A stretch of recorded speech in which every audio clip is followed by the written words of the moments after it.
levar o meu lá. Peraí. Já está gravando. Graça e paz a todos.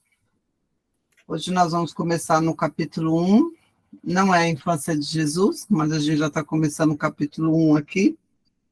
E aí, para nós iniciarmos a nossa aula, eu pedi para o pastor Paulo orar por nós. Amém. Oremos. Pai, em nome de Jesus, nós queremos te apresentar esta aula, Senhor. Pedir, Senhor, a tua bênção sobre nossos corações, abre o nosso entendimento, ser engrandecido e glorificado. Usa a tua serva, Senhor. Abençoa cada um dos irmãos que chegaram a esta aula. E dá a tua bênção, Pai, no nome de Jesus. Amém. Amém. Glória a Deus. Vamos começar aqui a apresentação.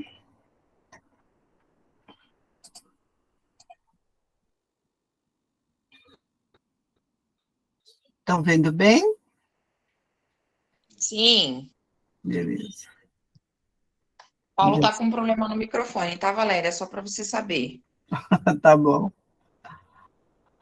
Então, hoje a gente começa o capítulo 1 de Isaías, e inicialmente, né, no nosso cronograma, eu tinha colocado que a gente ia até hoje o capítulo 2, versículo 5, mas eu quis, pelo menos nesse primeiro capítulo, né, não serão assim as próximas aulas, porque se a gente for pegar todos os capítulos e versículo por versículo, a gente vai demorar bastante, né? E aí a gente tem um cronograma até o final de novembro. Então, nós teremos algumas aulas que nós trataremos por blocos, né? Não, a gente não vai conseguir ir versículo por versículo. Mas essa aula, né, como é o capítulo 1, né, a introdução, ele tem aqui um contexto diferente, aí eu quis passar versículo por versículo com vocês, tá bom? Como nas outras aulas, né, conforme a gente for apresentando os temas, falando dos versículos, né, caso alguém tenha alguma dúvida, pode interromper, tá? Fazer a pergunta, tudo bem? Na primeira gravação, eu observei que teve muitas partes, né, da aula que foi gravada que vocês não me viram inteira, né? A minha boca ficou escondida. Aí agora eu fiz uma mudança aqui no layout, e aí vocês todos estão conseguindo me ver direitinho, né? Sim, você e a apresentação. Então tá bom. Porque aí qualquer coisa que ficar fora, vocês vão me falando que a gente vai organizando aqui, tá bom? Então vamos lá.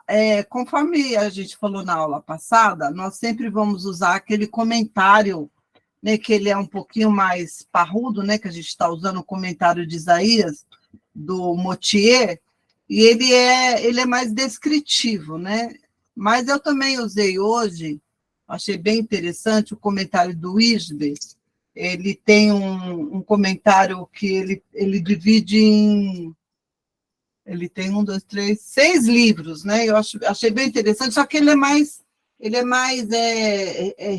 resumido, né? Eu achei bem interessante o início do capítulo, que ele usou essa figura, eu achei interessante trazer aqui para vocês, né? Como que o Wisby, ele faz o comentário do capítulo 1 de Isaías? Ele descreve como se fosse uma cena de um julgamento, onde, né, quem convoca esse julgamento é Deus que convoca esse tribunal. Ele declara as acusações, que estão nos versículos 2 a 4, ele apresenta o caso e declara a nação, né, de Israel culpada, versículos 5 a 15. Mas, né, como sempre, a gente sempre vai ver essa tratativa na palavra de Deus, né, sempre aqueles grandes temas que nós comentamos na aula passada, sempre julgamento com esperança.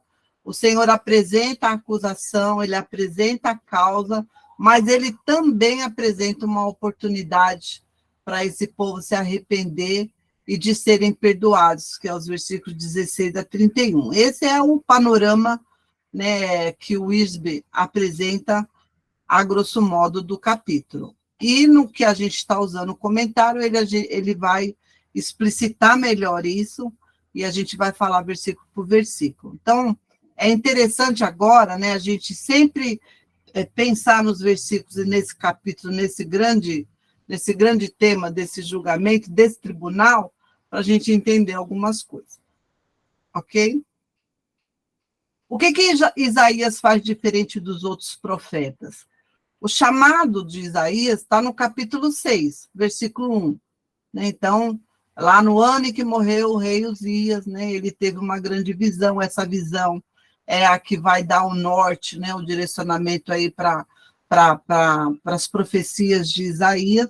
Porém, ele faz o que diferente dos outros profetas? Do capítulo 1 até o capítulo 5, ele faz esse panorama geral de como estava a situação do Reino do Sul, de Jerusalém, né? Dos capítulos 1 até o capítulo 5.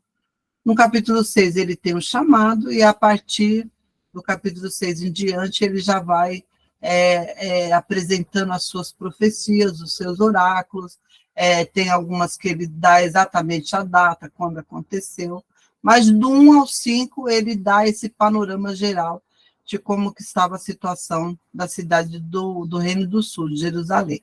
Como dito na aula passada, Isaías, ele profetiza a partir de Jerusalém para o Reino do Sul.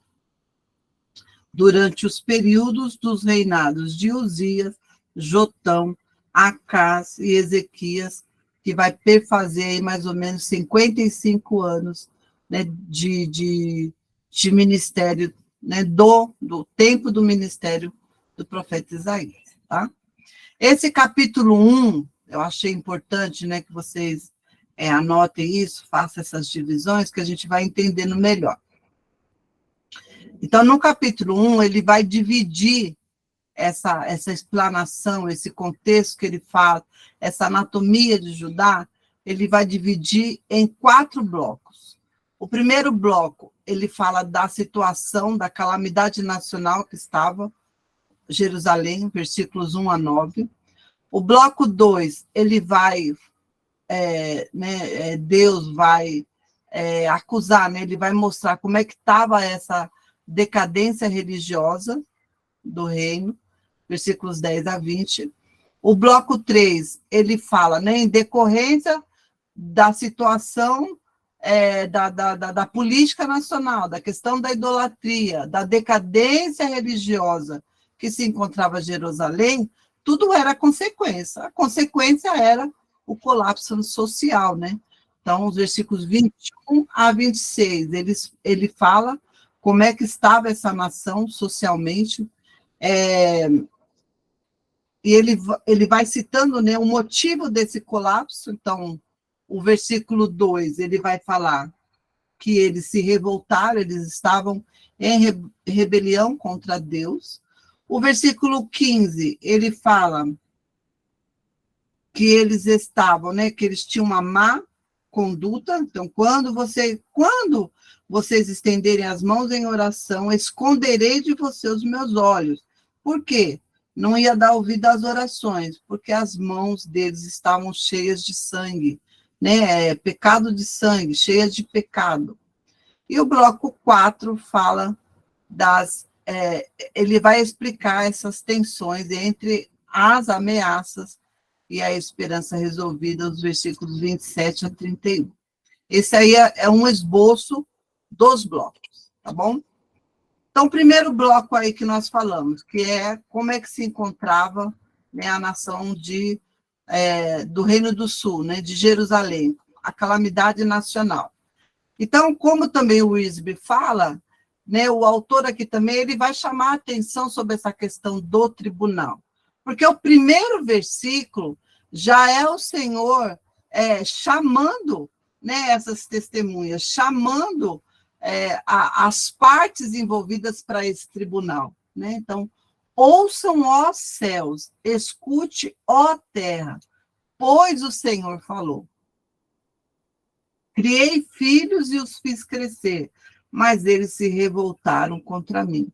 Então, primeiro, né, essa corte, essa convocação, esse tribunal está reunido, é Deus quem faz essa convocação, né, e o Senhor vai começar a mostrar, né, essas acusações, né, e tudo aquilo que Deus já tinha tratado, né, desde o princípio, né, principalmente em relação à aliança de Deus, né, a aliança que Deus fez com a nação de Israel. Então, de um lado, encontra-se o Deus Criador, a dignidade desse Deus, é Ele quem fala, né?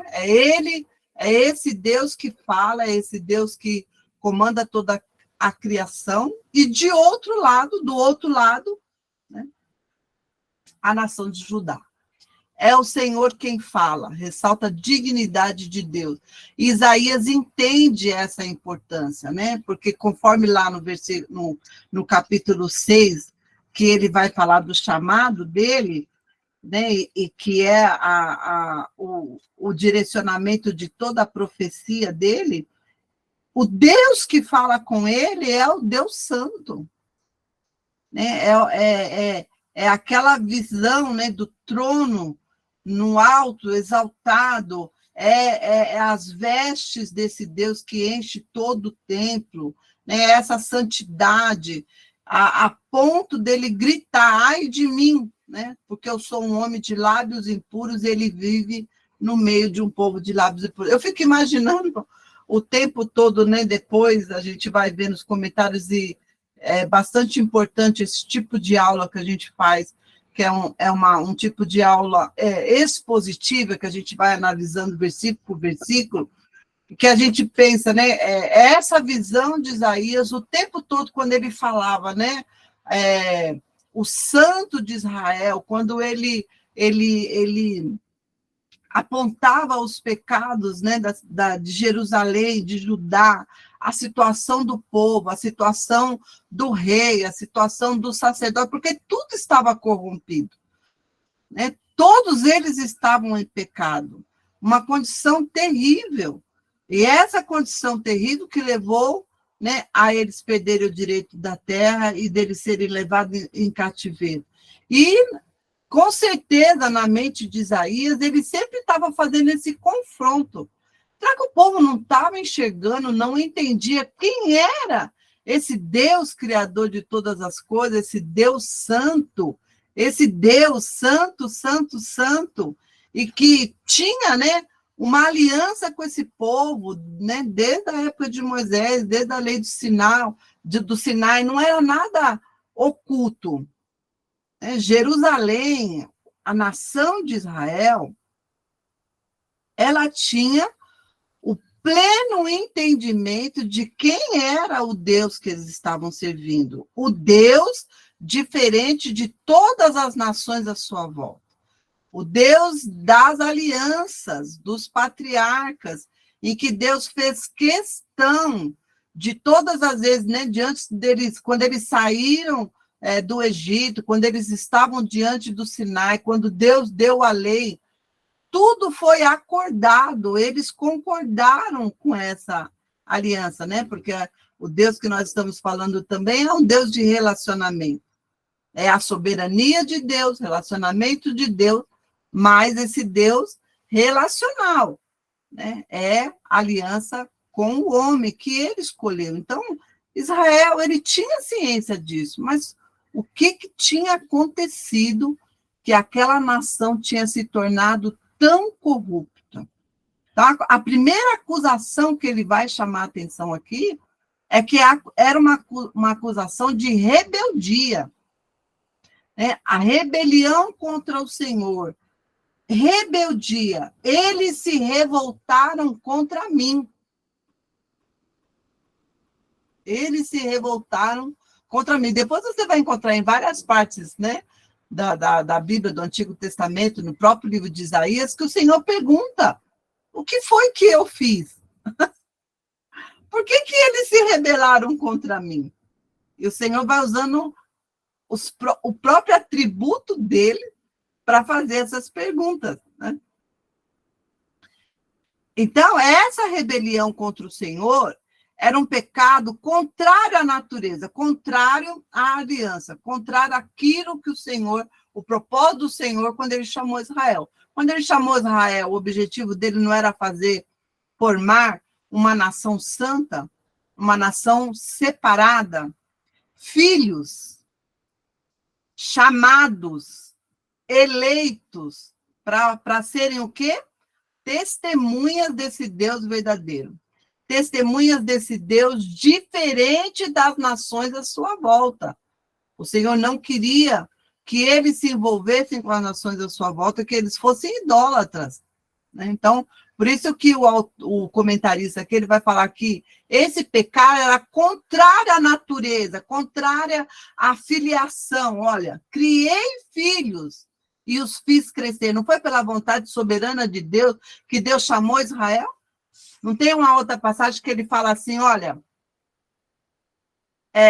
não foi porque eles eram, acho que é o apóstolo Paulo, né, quando a gente estudou lá na primeira carta aos Coríntios, que ele fala assim, vocês não foram chamados porque vocês eram a nação mais importante ou a nação maior. Não, Israel era pequenininho. Mas foi pela soberania de Deus e pela vontade de Deus. Pela soberania de Deus, Deus os chamou, né? Deus os resgatou, chamou-os de filho. E Israel, Jerusalém, a nação de Judá, estava se colocando numa condição de rebeldia, de rebelião contra Deus. Né? Então, ele vai chamar a atenção aqui, ó, criei filhos como conceito de redenção divina. Né? Tanto filho, a escolha, como o êxodo, porque também o chamado, né? Quando Deus diz lá que ele ouviu o clamor do povo dele, né? O Egito como esse útero de formação dessa nação. Lembra que no começo a gente falou, né? O chamado, né? Um homem, uma família, uma nação. Tudo soberania de Deus, vontade de Deus, né? Tudo obra redentora de Deus. Ele expõe a culpa. Qual que era a culpa? O abandono do Senhor, versículo 4. E aqui no versículo 4 é interessante, né? Porque ele enfatiza aqui, ó, nação, povo, raça e filhos, né? A nação eleita, o povo separado, né? Que deveria ser sacerdotes, né? Diferentes das nações, filhos, porém eles fizeram o quê? Abandonaram o Senhor, desprezaram o Santo de Israel e rejeitaram. Então, o que ele está chamando a atenção aqui, né, que ele fala, nação, povo, raça, filhos, né, a repetição, ele também faz na parte B do versículo, abandonaram, desprezaram, rejeitaram. A experiência ignorada, a rebelião contra a disciplina divina, o pecado contra a razão e produtor de desastre. Nós vamos depois ver direitinho aqui, os versículos 5 a 8, né, que a gente vai chamar aqui, né, de desertos. E depois, né, como sempre, julgamento, esperança, a fidelidade do Senhor preservando o remanescente. Então, o que ele está chamando a atenção aqui? A percepção que Isaías chama a atenção entre a obediência a Deus como preponderante na vida da nação e causa da prosperidade e segurança nacional. Ele está remetendo a Deuteronômio 28, 29, bênçãos e maldição. Chamando a atenção sobre o tema aliança. E Deus sempre vai fazer questão de nos lembrar sobre isso. Nosso Deus é um Deus de aliança. O que significa uma aliança? Consenso, acordo entre duas partes. Se Deus quisesse prevalecer e que tudo fosse somente a soberania dele, ele nos tinha feito igual aos anjos, já em estado eterno de santidade. Né? Nós não teríamos o poder de escolhas, de decidir entre o bem e o mal, mas não foi isso. Deus nos fez assim. né, com poder de decisão, porque Deus é um Deus de relacionamento. Ele coloca diante de nós sempre dois caminhos, a bênção e a maldição. E ele vai requerer e cobrar da gente o quê? A aliança, porque as partes dessa aliança foram expostas. Quando o povo saiu do Egito, que ele foi lá para o deserto, no Sinai, foi dada a aliança, foi dada a lei, e foi explicitado. Quando eles chegaram lá, nas campinas de Moabe, antes deles entrarem na terra prometida, por isso que tem o livro de Deuteronômio, segundo a lei. Por quê? Porque aquele povo que saiu do Egito pereceu no deserto, porque murmuraram, porque não obedeceram, e os filhos desse povo é que entraram na terra prometida. Então, era necessário que se validasse, que se repetisse novamente toda a lei, e eles concordaram com tudo, né? Se você ler lá no livro do rei, no livro de Deuteronômio, está muito explicitado lá que toda a lei foi dita novamente, foi proclamada ali nas campinas de Moabe, antes deles entrarem na terra prometida. E eles concordaram, né? E é o que os profetas também vêm chamando a atenção. Nada foi escondido, nada foi oculto. Deus sempre foi muito claro em relação às condições. É isso que os profetas também vão chamar a atenção. 100 anos, 200 anos, 300 anos antes, o Senhor dizendo assim, olha, não vão atrás dos deuses, não vão atrás de idolatria. Se vocês fizerem as mesmas coisas que esses povos fizeram, vocês vão ser expulsos da terra. Não ouviram, até que em Ezequiel a gente vai ver o cumprimento da profecia. Eles perderam o direito à terra.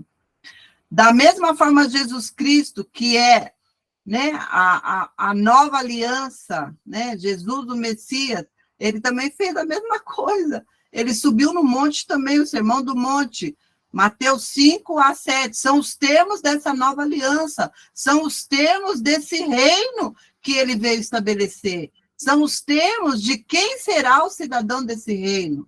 Não, os termos da aliança também estão ali para nós. E nós estamos também peregrinando nessa terra até a volta de Jesus. E o Senhor cobra a aliança de quem firmou o pacto com ele, é de quem fez a escolha. Por isso que o julgamento começa pela casa de Deus, não é pelas nações ímpias. O julgamento começa pela minha casa, pela casa de Deus, para depois ter o julgamento das nações. Então, é isso que Isaías também está chamando a atenção, olha.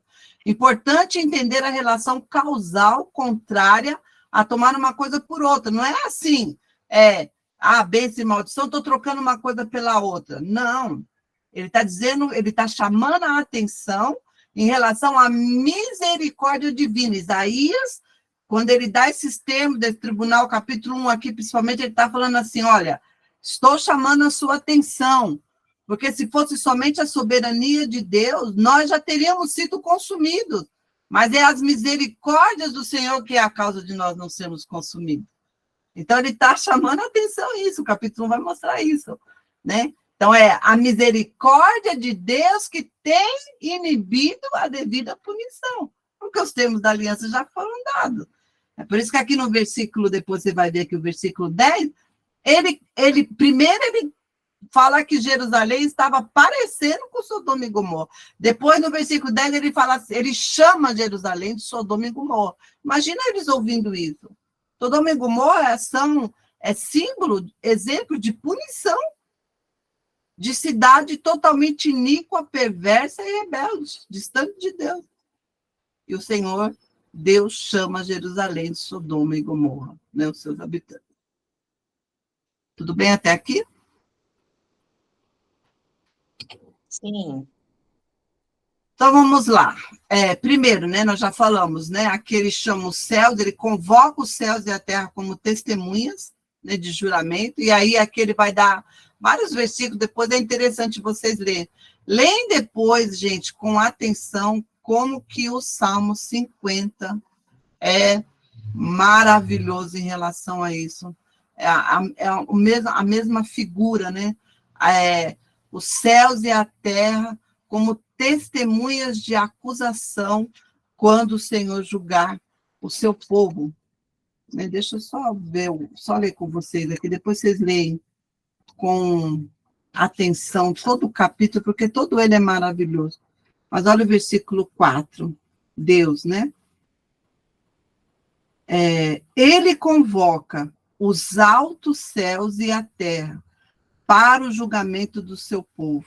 Ajuntem os que me são fiéis, que mediante sacrifícios fizeram aliança comigo. E os céus proclamam a sua justiça, pois o próprio Deus é o juiz. Gente, isso é tão sério. Meu Deus, é tão sério. O Senhor não exige luz de quem está nas trevas. É por isso que também Jesus vai dizer assim, olha, se a luz que há em ti for trevas, quão terríveis são essas trevas. Por isso que o pecador, aquele que não tem conhecimento de Deus, ele não é julgado por isso. A Bíblia vai falar que esse período é período de inocência, que os pecados são lançados no mar do esquecimento. Né?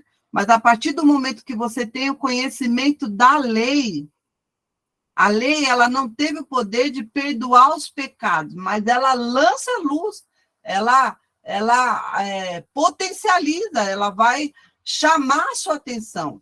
Né? Na terra que não tem lei, você pode fazer qualquer coisa. Mas a partir do momento que você tem o conhecimento da lei, você já não é tido mais como inocente. Não sei se vocês estão conseguindo entender aquilo que eu estou tentando transmitir. A partir do momento que você tem o conhecimento da lei, você tem o conhecimento das coisas do Senhor, você tem o conhecimento da palavra do Senhor, a sua responsabilidade é muito maior sobre isso. Que é a condição aqui que Isaías está chamando a atenção em relação a Jerusalém. Eles não eram inocentes em relação a saber aquilo que Deus estava exigindo deles. Eles tinham a lei, eles foram chamados para ser sacerdotes, e, no entanto, aquilo que os profetas estavam denunciando é que a iniquidade deles era muito maior do que as nações à sua volta. Muito maior. E no nosso caso, professora, quem será as testemunhas? No nosso caso, a própria igreja. A palavra do Senhor fala que nós, a igreja, né, o mistério revelado somente no Novo Testamento, nós estamos rodeados de testemunhas. Nós estamos sendo observados pelos céus, pelos anjos, né, por todos. Então, olha o tamanho da nossa responsabilidade.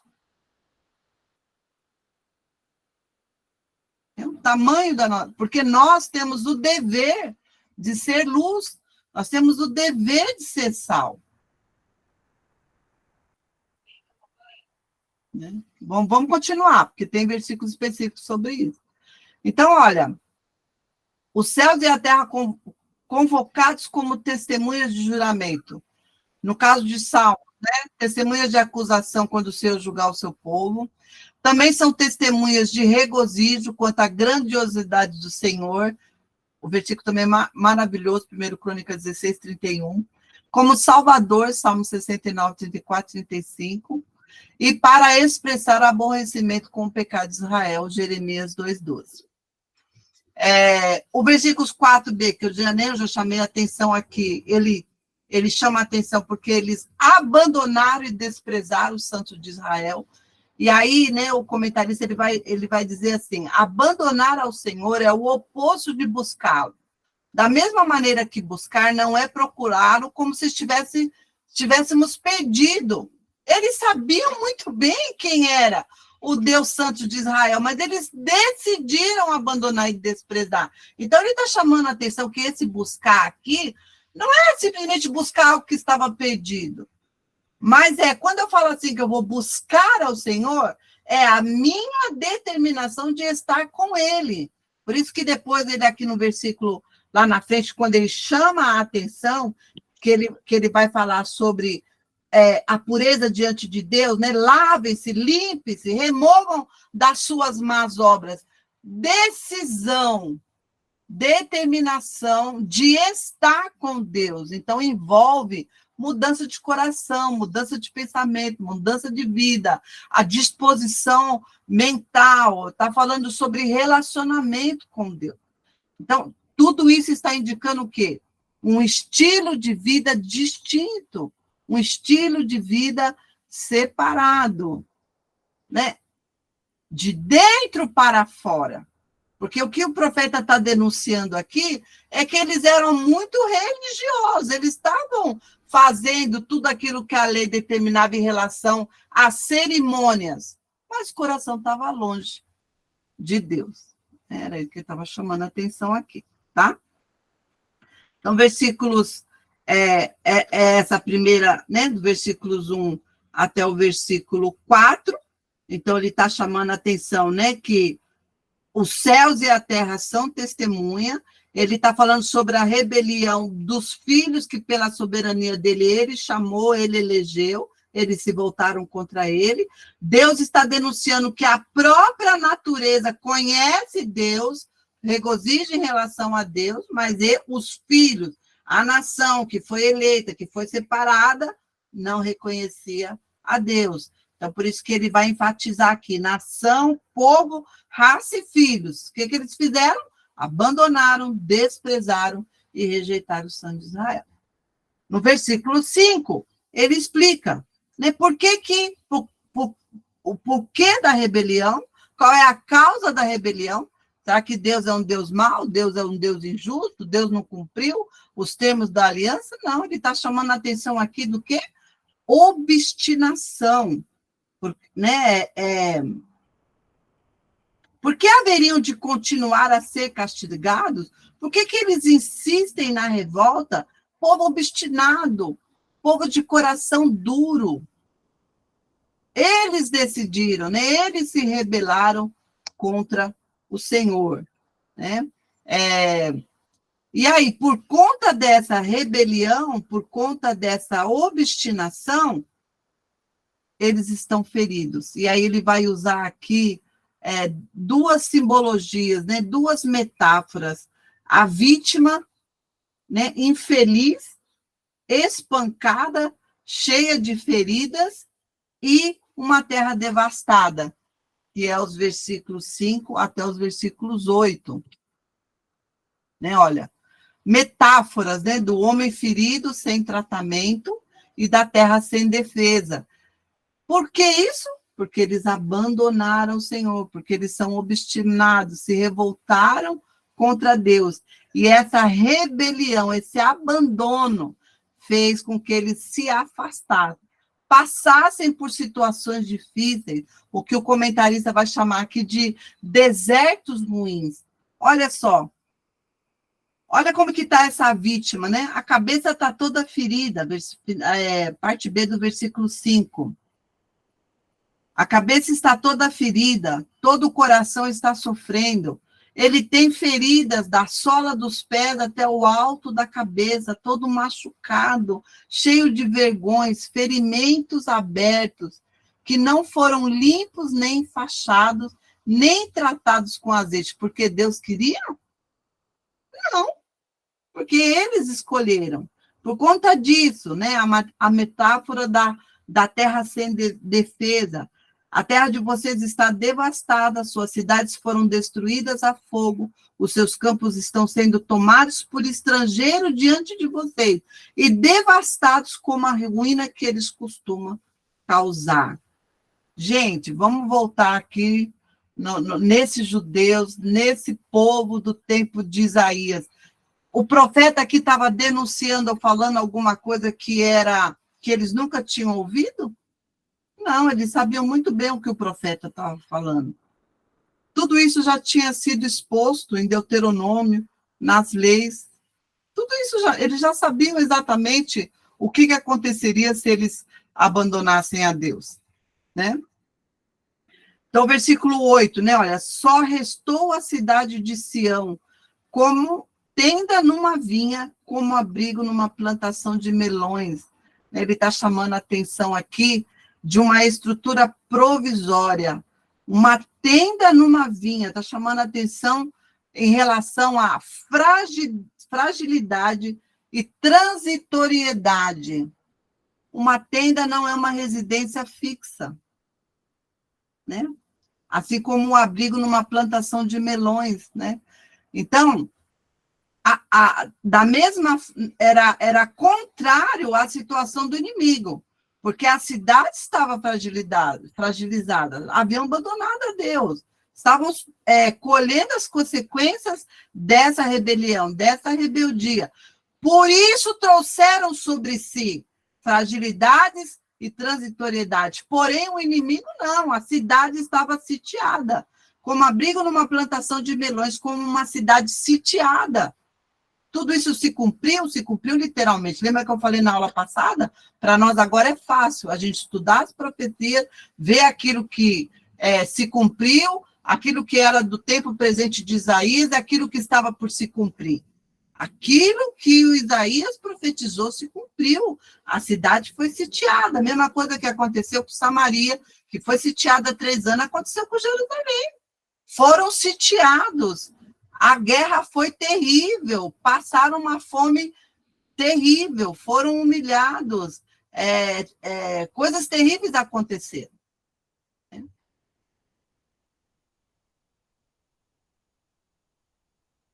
Tudo bem. Então, essa é a primeira parte, né? Então, o versículo 9, né? Apesar, se o Senhor dos Exércitos não tivesse poupado alguns de nós, já estaríamos como Sodoma. Então, aqui, ele já vai começar a outra parte.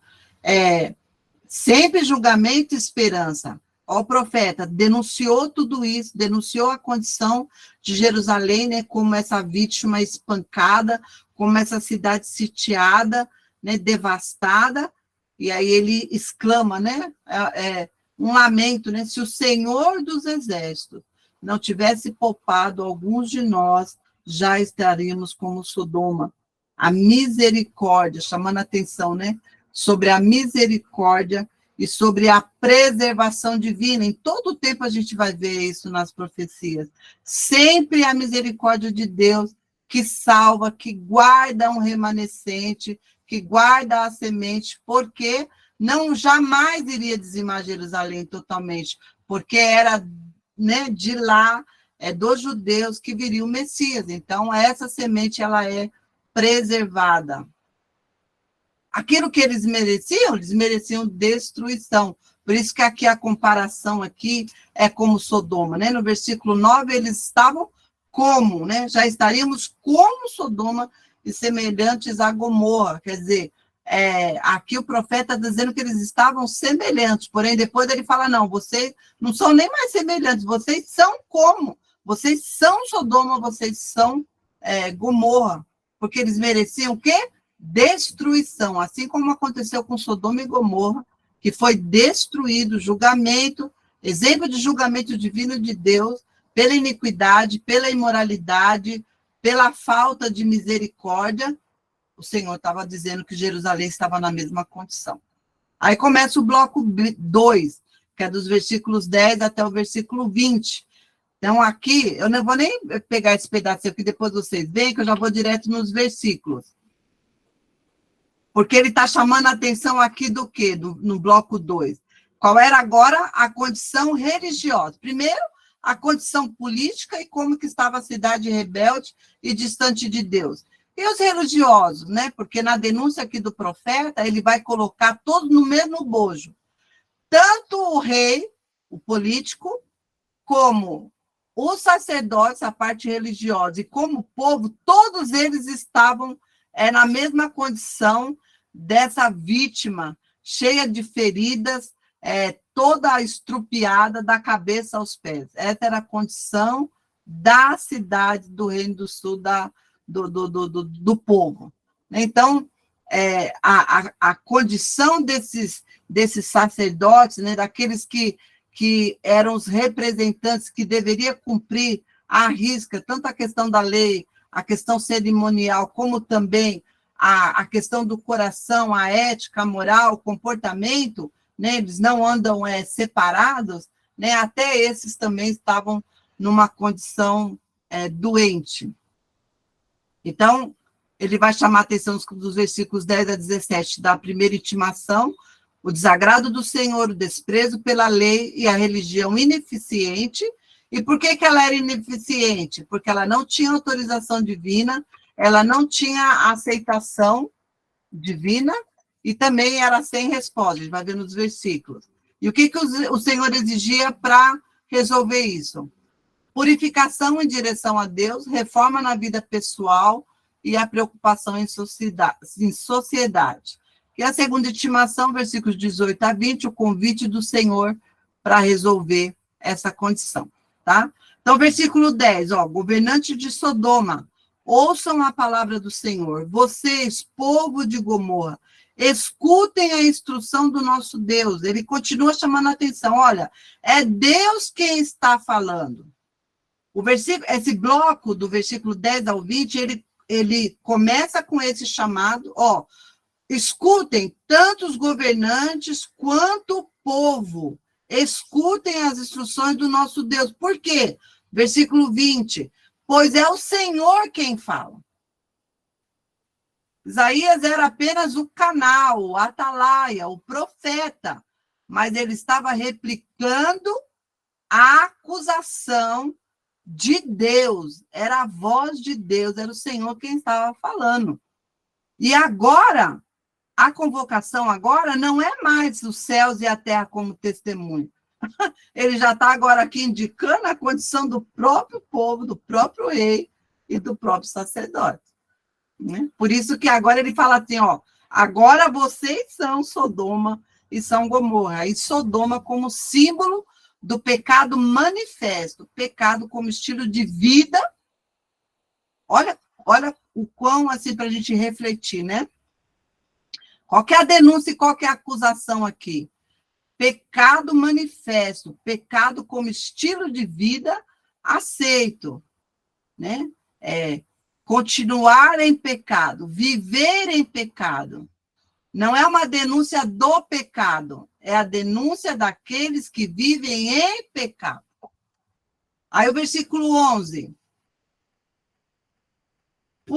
Para que vocês me oferecem tantos sacrifícios? Pergunta o Senhor. Para mim, chega de holocaustos, de carneiros, de gordura de novilhos gordos. Não tenho nenhum prazer no sangue de novilhos, de cordeiros e de bodes. Então, 3 afirmações que Deus faz aqui nos versículos 11 até 15, né? 3 afirmações sobre o sacrifício. Primeiro, esses sacrifícios não significam nada para Deus, né? O que eles são para mim, né? Chega, né? Não tenho nenhum prazer. Não acrescentam nada. Para mim, chega. E não fazem nada. Não tenho nenhum prazer no sangue. Por que Deus os rejeita? Versículos 12 a 15 dá a resposta. Por que esses sacrifícios não estavam mais satisfazendo a Deus? Versículo 12. Quando vocês vêm à minha presença, quem lhes pediu que pusesse os pés em meus átrios? Aqui, Deus não está rejeitando a lei, muito menos aquilo que ele pediu para Moisés explicar tão bem, né? Quando ele deu lá as medidas do tabernáculo, quando ele deu as medidas para Davi, né? Que Salomão foi lá e fez tudo de acordo com aquilo que Deus mostrou para Davi, né? Esse Deus tão cuidadoso, tão zeloso, que faz questão de centímetros. Se você for ler lá as leis do tabernáculo, as medidas, a menorá, a arca da aliança, o tamanho do véu, os ganchos, qual é o tipo de material, quais as cores. Deus ia mostrar tudo isso à toa? Não, porque no Novo Testamento vai falar que tudo aquilo são sombras daquilo que haveria de vir. O sacrifício perfeito que era Jesus, né? Tudo aponta para ele, para o Messias. Deus não está aqui revogando a lei dele e nem dizendo em relação aos átrios dele. Meus átrios, meu templo, o lugar que eu escolhi para me fazer presente. Templo no Antigo Testamento era igual à presença de Deus. Deus desejou habitar no meio do seu povo. No Antigo Testamento, nós vamos ver esse desejo por meio de todas as leis do tabernáculo, de tudo aquilo que envolvia o tabernáculo como templo, até o tempo de Jesus, porque é Jesus que modifica o lugar da habitação da sua presença. Aleluias, glória a Deus. É Jesus que modifica isso. Porque agora Deus não se faz mais presente em templos. Nunca se fez, né? Deus não habita em templos. Aquilo era só uma simbologia. Porque Deus agora habita em nossos corações. Nós somos o templo de Deus e do Espírito Santo. Então, Deus não está contra o átrio dele. O que Deus está denunciando aqui, então? Formalismo, religiosidade. Ele estava denunciando o comércio, as meras atividades ritualísticas, que é a mesma coisa que Jesus, quando ele foi purificar o templo, ele estava denunciando exatamente isso. Fez a mesma denúncia dos fariseus, dos saduceus, dos mestres da lei, dos escribas, porque faziam tudo aquilo ali de forma ritualística, mas o coração estava longe dele. É isso que ele está dizendo. Versículos 13 e 14. Parem de trazer ofertas inúteis. O incenso de vocês é repugnante para mim. Luas novas, sábado, reuniões, não consigo suportar suas assembleias cheias de iniquidade. O que ele está denunciando aqui? Para que tanta festa, né? A festa da lua nova é o sábado, é a reunião, é o incenso como simbologia da oração. Tudo isso apenas como ritual, como formalidade.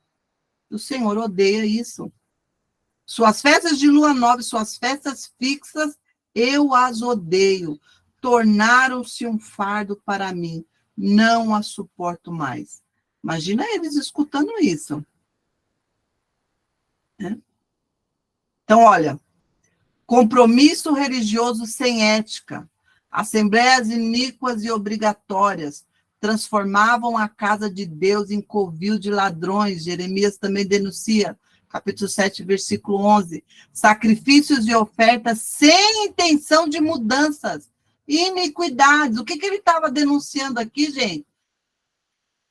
É aquilo que você prega, a palavra você prega, porém o seu comportamento, as suas obras, os seus frutos não condizem com a palavra. É isso que ele está denunciando aqui. Tem que haver coerência.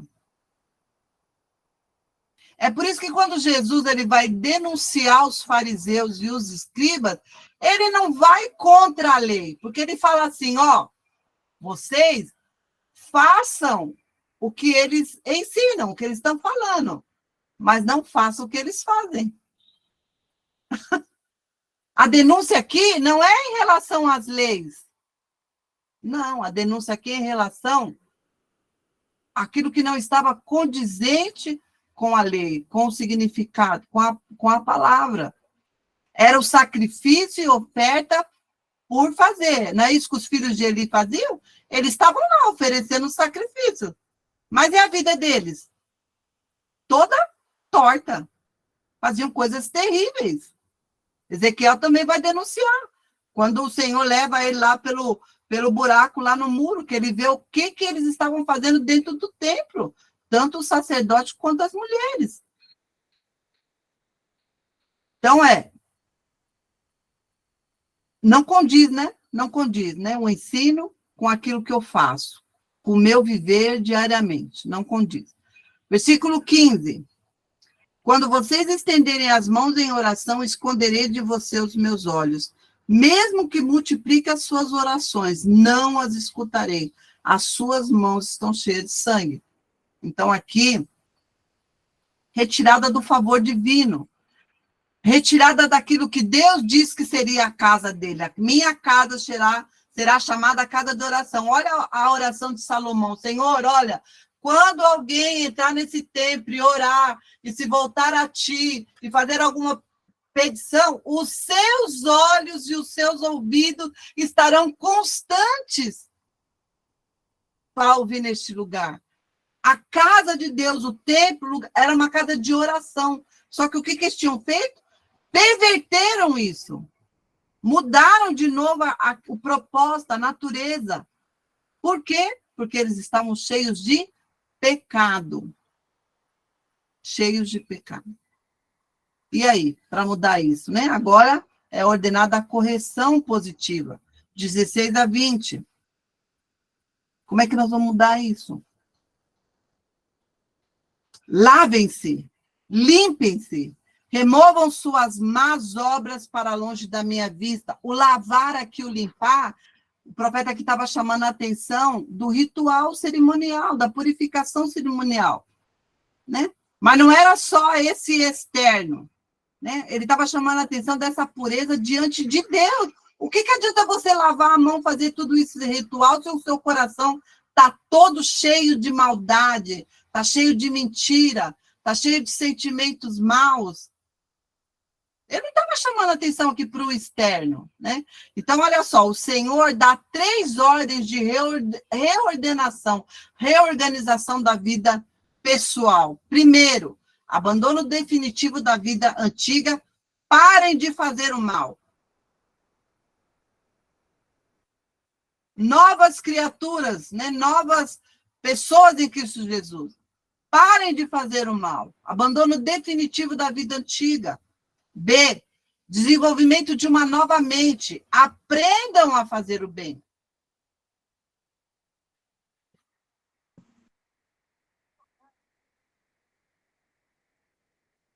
E o estabelecimento de novos objetivos e prioridades. Busquem a justiça, acabem com a opressão, lutem pelos direitos dos órfãos, defendam a causa da viúva. Aí nos lembrou o quê? Na hora que eu estava lendo isso aqui, veio na minha mente. Na hora. Romanos 12, 1 e 2, não é igual. Não é igual. Rogo-vos, pois, irmãos, pelas misericórdias de Deus, que apresentei os vossos corpos por sacrifício vivo, santo e agradável a Deus, que é o vosso culto racional. Não vos conformeis com este século, mas transformai-vos pela renovação da vossa mente, para que experimenteis qual seja a boa, agradável e perfeita vontade de Deus. Como que eu experimento essa renovação de mente? Como é que eu sei qual é a boa, agradável e perfeita vontade de Deus? Se eu não estudar, se eu não buscar, se eu não ler a palavra, se eu não me esforçar. Gente, é esforço. É esforço. Estamos remando contra a nossa natureza.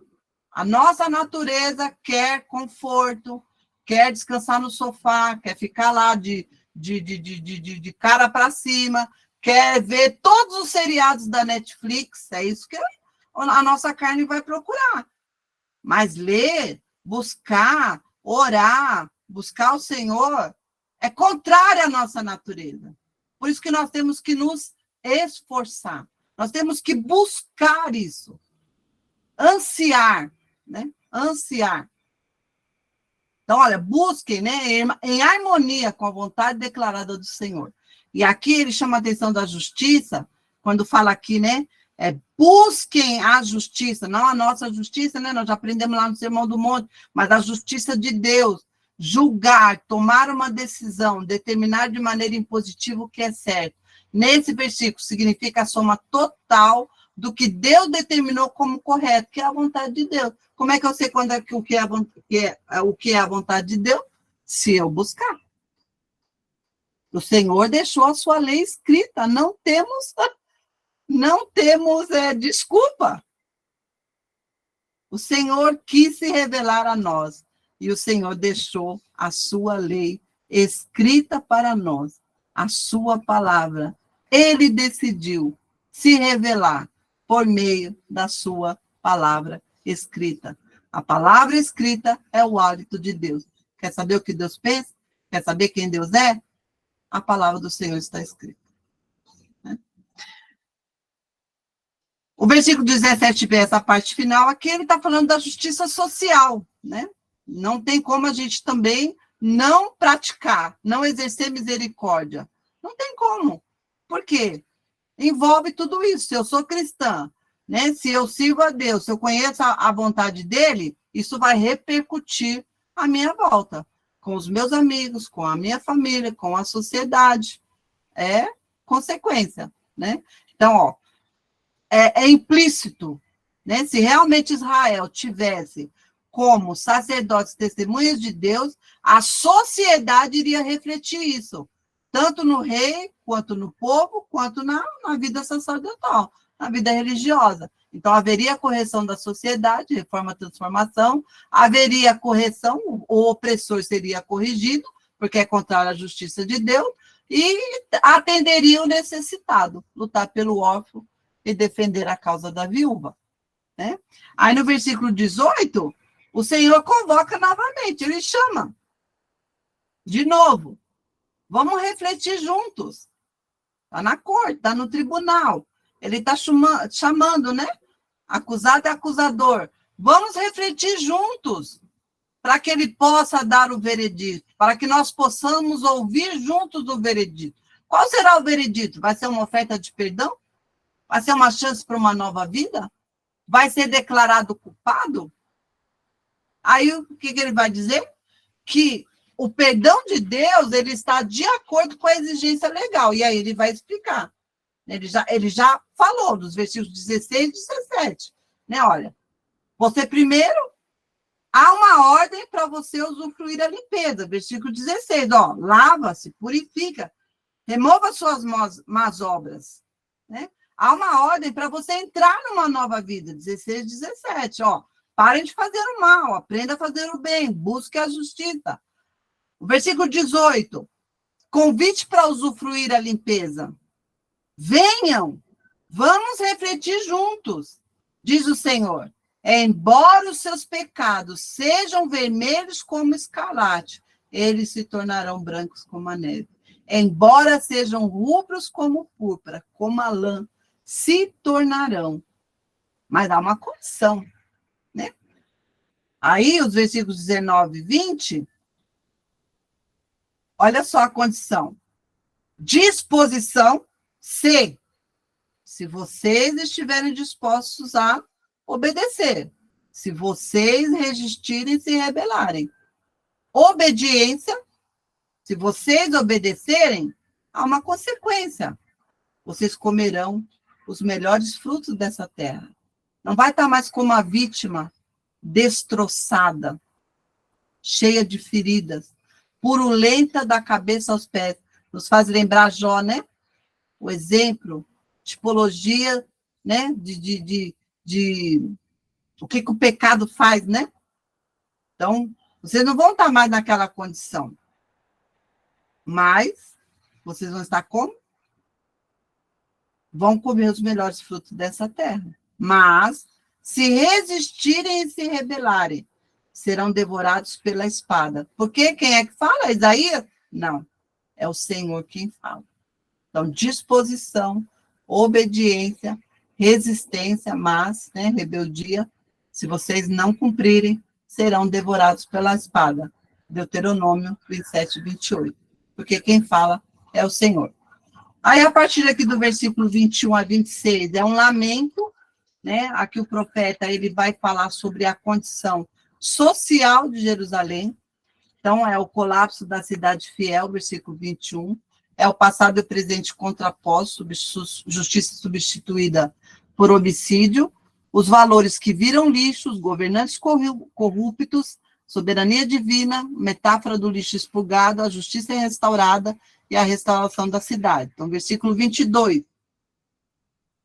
Sua prata tornou-se escória, seu licor ficou aguado. Então, aqui que está chamando a atenção aqui. Quando o pecado entra, nada permanece puro. Os valores viram líquidos. Né? Lembra daquele vídeo lá, né? Do Sociedade Líquida, né? Os valores se tornam líquidos. Onde o pecado entra, tudo se transforma. Né? Olha só, a prata torna-se escória. O que é escória? Sujeira da prata. A prata não é mais pura. E o que se faz com a escória? A escória, a única coisa que vai acontecer com a escória, a prata que vira escória. Presta atenção, gente. O que eu falei anteriormente, né? Olha, se a luz que há em ti é trevas, quão terríveis são essas trevas? Porque a prata que se torna escória, a escória para nada mais é senão para ser degenerado, jogado fora. A sua prata tornou-se escória, o seu licor ficou aguado, né? A degeneração. Os seus líderes são rebeldes, amigos de ladrão. Líderes, está falando dos líderes do povo, tanto religiosos como a parte política. Por quê? Porque eles amam o suborno e andam atrás de presentes. Quando você, né? O comentarista aqui, ele fala assim, né? Quando você está cheio de eu, porque você quer satisfazer só o seu desejo, os outros são esquecidos. Então, porque você ama o suborno, por que você anda atrás de presente? Para que você vai se preocupar com o direito e a causa do órfão? Né? Por que você vai tomar conhecimento da causa da viúva? Né?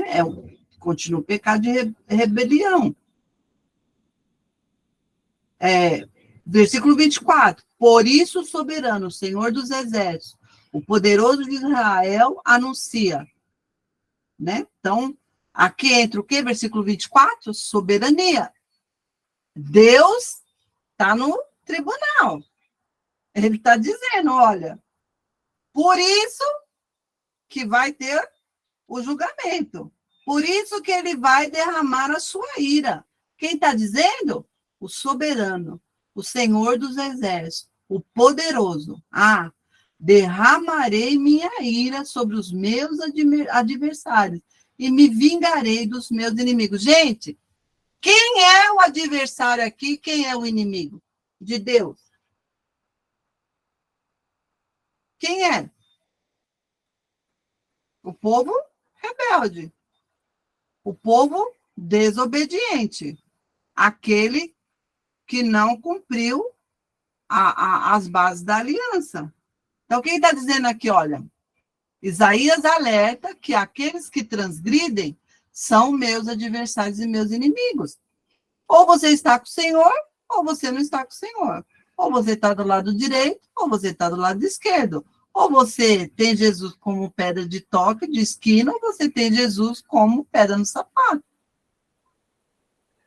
Aquela que te faz cair. Né? Versículo 25. Voltarei minha mão contra você. De quem ele está falando? De Jerusalém, do povo inimigo, do povo rebelde.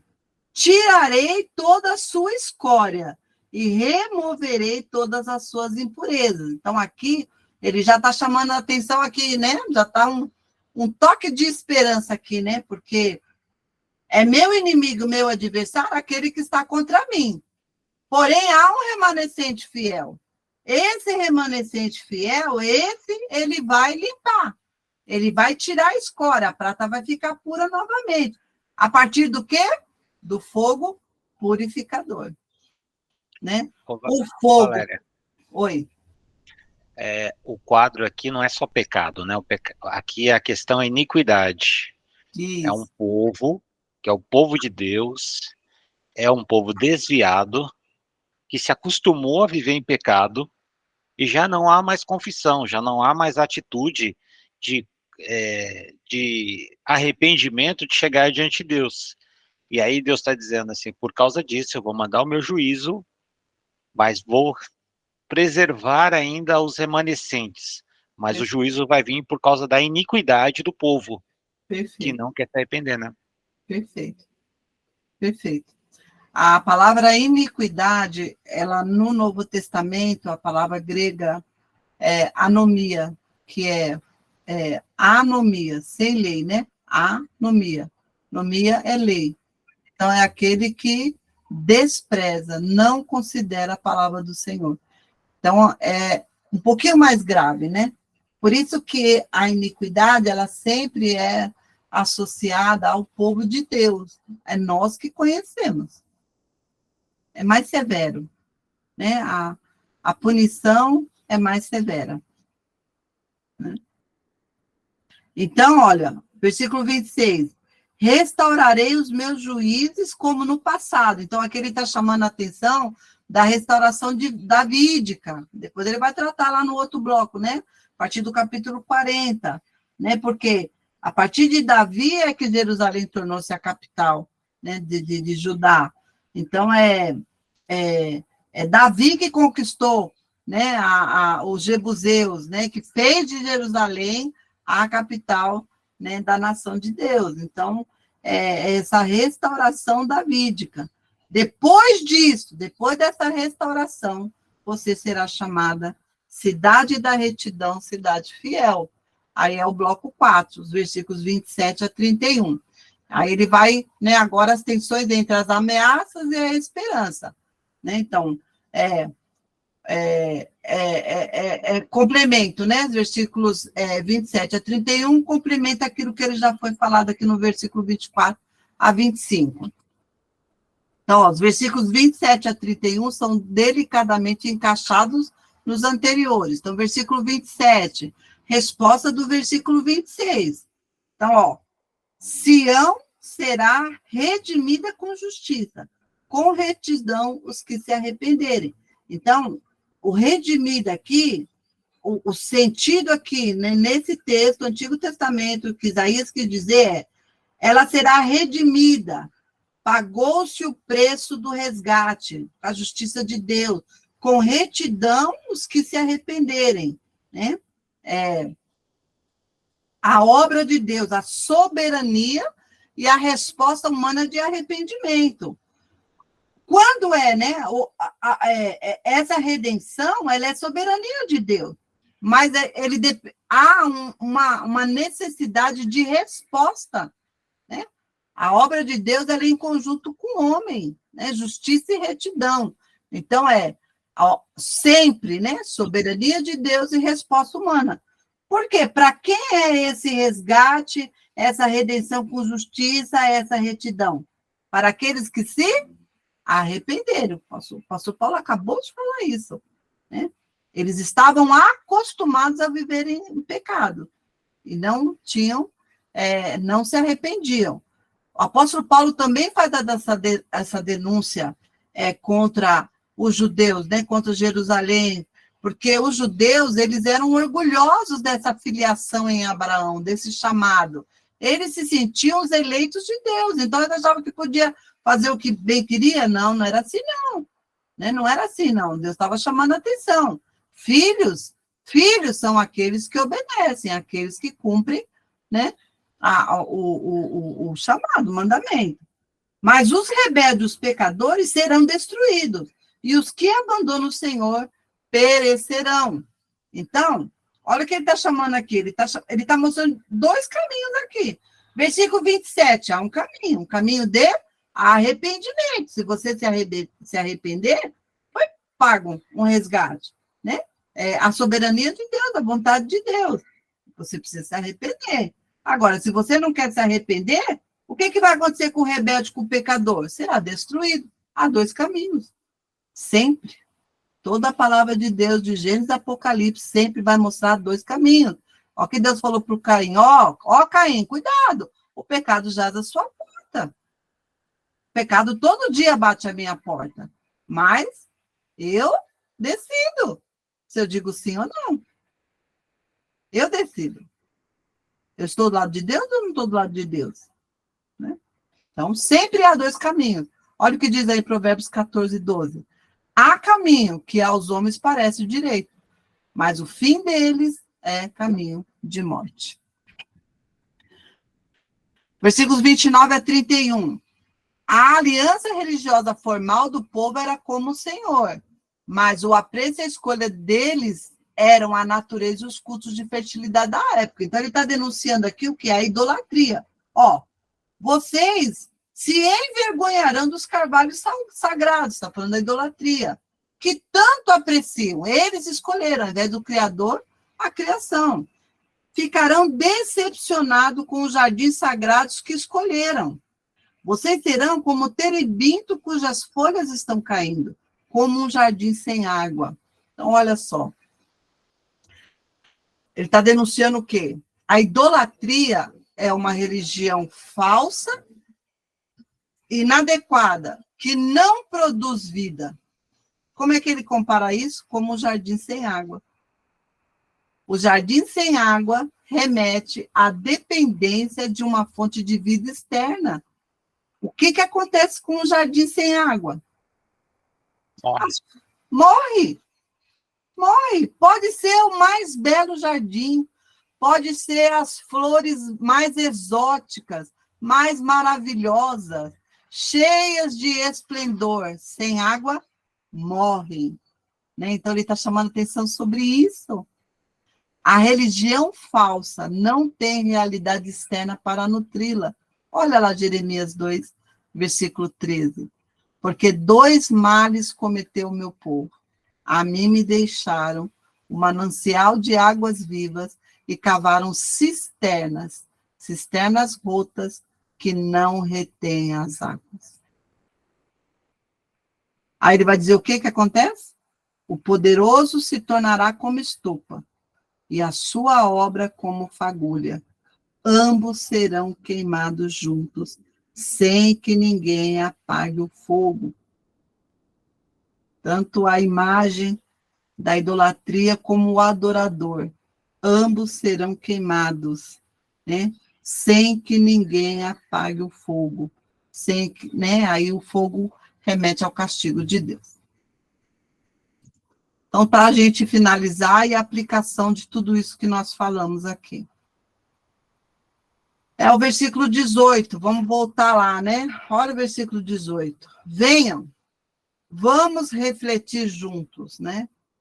E aí nós temos que voltar ao slide 21, que é o mais importante de tudo isso que nós falamos hoje, que eu deixei em verde aí depois para vocês meditarem, para vocês voltarem, olhar os versículos direitinho, porque ele está aqui denunciando aqui o formalismo, ele está denunciando a religião como mera formalidade, ele está denunciando o compromisso religioso sem a ética, sem a mudança de comportamento.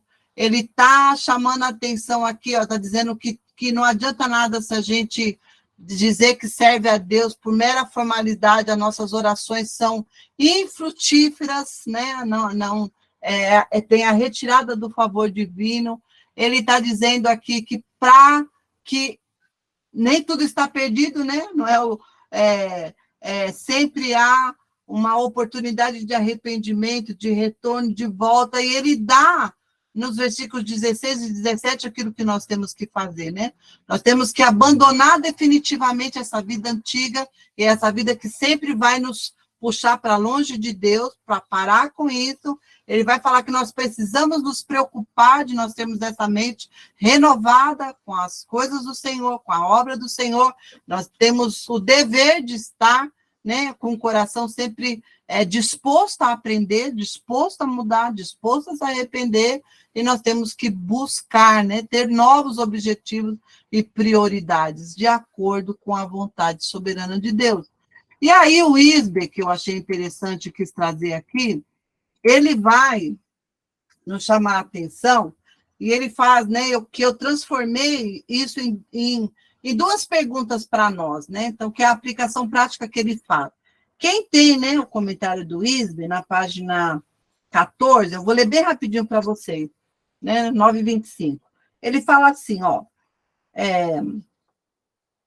existe uma igreja, ele dá algumas estatísticas. Ele fala assim, olha, Contudo, antes de julgarmos adoradores de uma era passada, né, porque Isaías estava denunciando aqui Jerusalém, o que estava acontecendo com ele. Mas aí o comentador aqui, o Wisber, ele fala assim, ó, antes de nós julgarmos eles, vamos pensar em nós agora, na nossa atualidade. Talvez devêssemos confessar os pecados da igreja que adora nos dias de hoje. E aí ele vai citar uma estatística. De acordo com o pesquisador George Barna, 93% dos lares nos Estados Unidos tem uma Bíblia. Qual percentual? 93% dos lares nos Estados Unidos tem uma Bíblia. E mais de 60% dos entrevistados se dizem cristãos, religiosos. Mas seria impossível constatar essa estatística tomando por base o comportamento dos norte-americanos. O que ele está dizendo? Ora, se 93% aqui declara que tem a Bíblia, então, se tem a Bíblia, supõe-se que se lê, tem conhecimento da palavra de Deus, e que 60% se declara cristão, por que a sociedade dos Estados Unidos reflete o que reflete? Então, vamos trazer para o Brasil. Nós também temos uma grande quantidade aqui de protestantes, de lares que têm Bíblia e de pessoas que confessam que são cristãos. Ora, se isso é verdadeiro, por que não há reflexo na sociedade? Por que a gente não consegue ver os frutos disso? Né? Existe uma igreja protestante para cada 550 adultos nos Estados Unidos. Mas será que toda essa religião faz alguma diferença em nossa sociedade pecadora? A religião organizada não teve efeito algum sobre as estatísticas de criminalidade, de divórcios, nem sobre as formas de entretenimento do cinema e da TV. A gente nem vai entrar nessa questão. Porque se nós formos discutir aqui hoje programas de televisão, mídia, Netflix, meu Deus do céu. Então, está bem longe, bem distante, né, daquilo que a palavra do Senhor nos ensina. A maior parte das igrejas reserva 5% do seu orçamento para evangelização e 30% para construção e manutenção.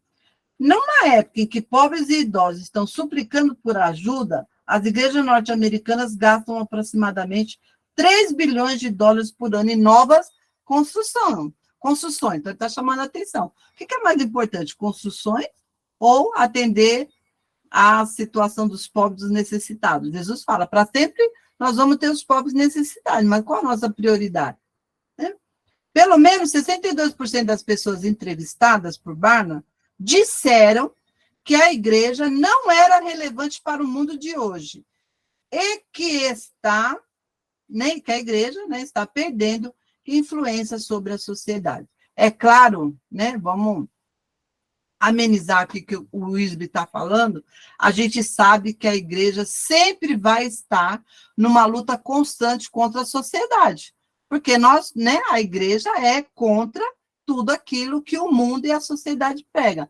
Mas o que a gente pode refletir hoje é, né, olharmos para nós, a nossa comunidade, e ver assim, será que a gente realmente está fazendo diferença no local, na comunidade em que nós estamos inseridos? Então, são essas duas perguntas, né? A nossa fé faz alguma diferença? Primeiro, tanto para nós, em relação a nós mesmos, a mudança de vida, há de fato novo nascimento, há de fato mudança no comportamento. É claro que Jesus é a salvação, não é só, a gente não está tratando somente de ética, nós estamos falando de uma fé que contagia tudo, que transforma tudo, que permeia tudo, são as virtudes do Sermão do Monte.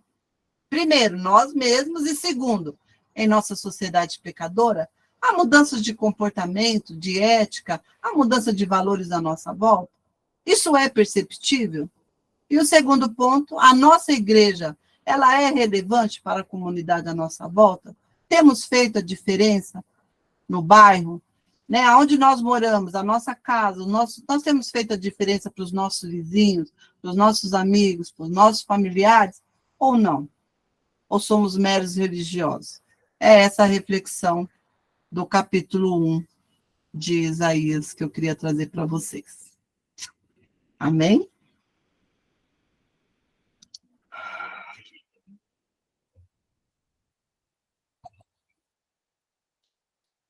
Agora os microfones estão abertos, 9h30, dá para a gente conversar um pouquinho. Tá gravando. Mas não era para terminar 9 horas? Agora vai começar o debate. 9h30? Dá pra gente conversar um pouquinho, sim. Então, pode começar, André. Vai, André.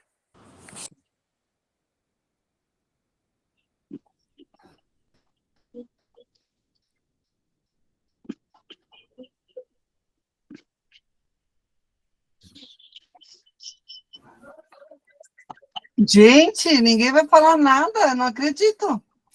Eu vou falar, Quem tá falando? a Deise. Oi, Deise. Eu anotei aqui algumas coisas e uma das Bíblias que eu faço estudo trouxe uma reflexão muito importante sobre a essência da verdadeira religião, que disse: a essência da verdadeira religião consiste em uma vida de pureza moral e ética, em ajudar os desamparados na sociedade. Fala muito sobre o que você disse agora no final da reflexão, sobre o que nós estamos fazendo, né? Tanto, acho que o primeiro passo é dentro da nossa casa, né? Essa reflexão ficou muito para mim, porque eu me esforço muito para colocar isso dentro do primeiro aqui em casa com o meu filho, para que isso seja refletido na sociedade, na tudo que eu aprendo para passar para ele também, seja refletido na sociedade. Perfeito, perfeito. A influência, né? Os ciclos de influência sempre é de dentro, né? Para fora, né? Primeiro Jerusalém, Samaria até os confins da terra. Não adianta eu ser um missionário, sede de falar a palavra de Deus, aí saio pregando para todo mundo, mas na minha casa, com os meus familiares, nada muda. Está errado, né? Deve haver consistência.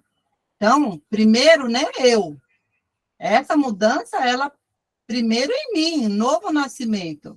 A partir de mim, a minha influência.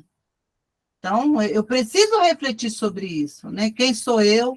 Como é as pessoas que cercam a minha volta?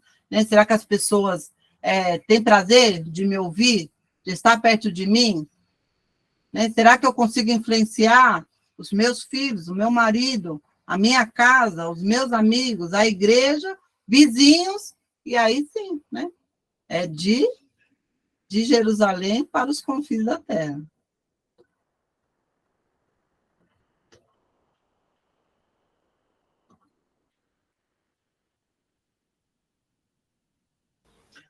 Ô, Valério, e acrescentando isso que a Deise falou, né? Uma vez eu vi o pastor Agostinho, que é um dos capelães mais famosos aqui da nossa região, falando sobre isso, né? O serviço cristão, de você ser, a diferença ele fala, você participar dos serviços eclesiásticos, servir na igreja, está fazendo um favor para quem, né? Então, eu canto no coral, eu evangelizo, eu dou uma esmola, eu dou meu dízimo. Isso é um favor para quem, né? Então, qual a diferença da obra de serviço, né? E de adoração. Então, você servir ao Senhor, você entender esse chamado, a nossa grande salvação, que Deus tem para nós, é você fazer muito mais além de que a adoração faz parte do serviço da casa do Senhor, cuidar e zelar, né? Mas você ser sal, ser luz, fazer a diferença para as pessoas e na sociedade é o grande desafio que Deus sempre trazia para o povo de Israel, né? Vocês vão seguir os mandamentos, vocês vão seguir o Deus de seus pais, e é o desafio da nossa geração, né? A gente não fazer só ser crente na igreja, nas quatro paredes, e achar que está suficiente, não anunciar o Cristo, né? O grande desafio hoje é não ser o crente disfarçado, o agente 007, né? Que as pessoas te reconheçam e a gente faça diferença. Então, é como a Valéria vem ensinando desde o começo, né? Quais são os termos da aliança? Quais são os termos dessa nova aliança que a gente é o que o Senhor fez com a igreja. Então, assim, só há a quebra da nossa parte. Da parte de Deus nunca há, porque para ele está muito claro os termos. E para nós também. Então, é muito sério. Sei lá. Eu acho que a gente devia parar com esse estudo. Não, pior que isso, Samuel. O pior que eu estava refletindo aqui, eu sempre falo, né? Vamos ver, e a aplicação disso aqui no Novo Testamento, né? Eu estou aqui puxando pela memória, o Novo Testamento, né? Aí isso me faz lembrar da passagem de Jesus lá com os fariseus, com as tradições. Aí quando eu vou lá para o Apocalipse, que eu vejo as 7 cartas, eu falo, meu Deus, as igrejas também faziam a mesma coisa. A igreja formada fazia a mesma coisa que o povo de Israel. A reflexão aqui é que ainda hoje, né, a gente encontra tais situações no meio do povo, né? A gente vê muita igreja aí com os comportamentos e aberrações que devem deixar Deus muito, muito, muito, muito triste, né? E aborrecido. Isso quando eu faço uma reflexão trazendo para o nosso tempo, né? Essas passagens aqui, chamando de rebeldes e tudo mais. Mas sempre lembrando, né? Que fica bem claro aqui no versículo 19, né? Se vocês quiserem obedecer, comereis o fruto precioso da terra. Mas, se recusardes e vos rebelares, sereis devorados pela espada. Ou seja, a espada aqui seria tudo aquilo que Jerusalém passou em meio às guerras, né? O Judá e Israel. E para a igreja hoje? Para a igreja hoje? Quantos estão se rebelando? Né? Se rebelando, eu digo, em vários sentidos, né? Quebrando estatutos aqui estabelecidos por Deus, né? Abrindo precedentes para certos pecados que Deus não permite. Até que ponto, como você falou, até que ponto nós estamos realmente com os olhos abertos a isso? A relevância da santidade de Deus.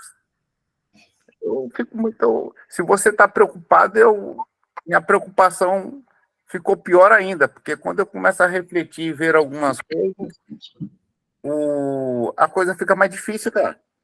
Mas aqui a reflexão, Wilson, é o Sermão do Monte. Começa por nós. Primeiro eu faço a minha introspecção. Primeiro eu examino a mim mesmo. É por isso que fica sério, né? Você disse... Você está falando de Judá e Israel. É um povo como todo, não é Sermão do Monte. Fala, pastor Samuel. É muito sério quando você diz aí que, na verdade, aí vai começar pela igreja, né? Eu já falei isso algumas vezes e sempre quando a gente toca num assunto de aula como esse, eu tenho a concordar com o professor quando ele disse que só o cristão tem livre-arbítrio. Porque o mundo não consegue ter livre-arbítrio, porque o mundo não consegue entender, não teve a luz do evangelho.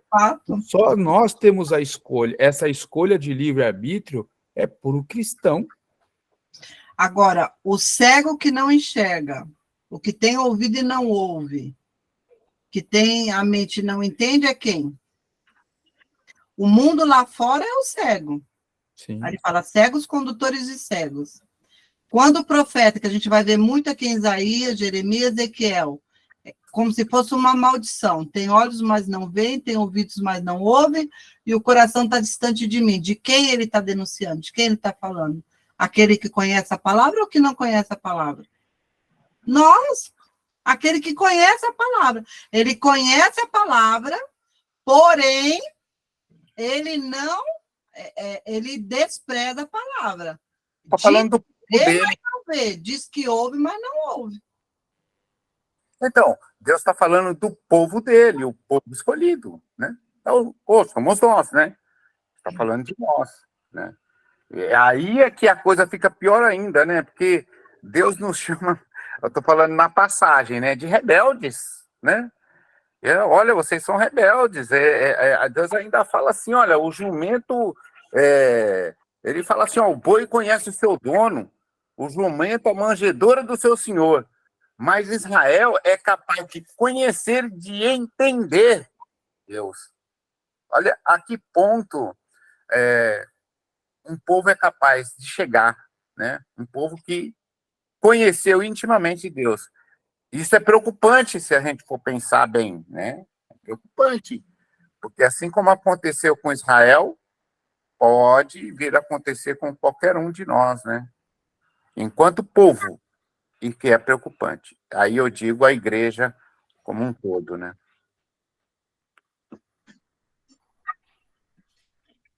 Amém. Glória a Deus. Para a gente refletir, né? Ainda bem que as aulas são no começo da semana, que a gente tem a semana inteira para refletir, para ruminar aquilo que nós, né, lemos e aprendemos. E agora as aulas são gravadas, se a gente quiser reprisar também, dá para ter acesso lá à aula para a gente ouvir novamente. Eu vou só finalizar aqui a gravação para a gente fazer a oração, tá bom? E terminar. Eu vou finalizar aqui a gravação.